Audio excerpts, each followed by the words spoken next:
Hello po mga kalingap, mga ka-Jomcarl, mapagpalang araw po sa ating lahat. Kumusta po ang bagong taon at ang bagong kasal? Jomcarl jokes lang po. Lagi po kayo mag-iingat kung saan man po kayo sulok ng mundo, lagi alagaan ang kalusugan para malayo sa sakit.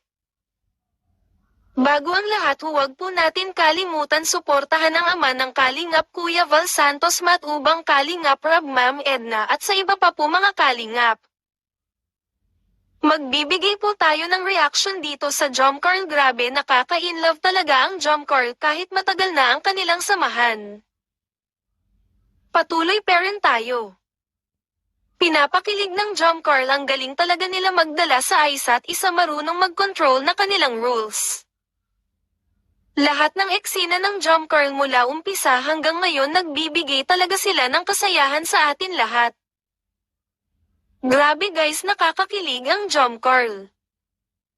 Narito ang mixing video, panoorin po natin, huwag mag-skips ng ads para makatulong po tayo. Magpapasalamat muna ako sa mga tumulong nag-subscribe, nanood ng aking reaction. Maraming salamat po, pagpalain po kayo. So, timing lang at medyo umulan. Pero sana mamaya, paano na din. Wala na yung umulan. Asa na kaya sila kanina prom? Sana makita natin sila eh.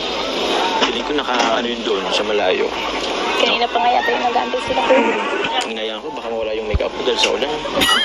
Di bali. Kahit mawala naman yan. Ang ganun pa rin. Natural naman yung ganda mo eh. Kaya kahit wala kang makeup. Actually, dapat nga, di ka na nag-makeup eh. Kaso photoshoot kasi ito eh. So, kailangan talaga. Thank you din kila Ate Jack. Kasi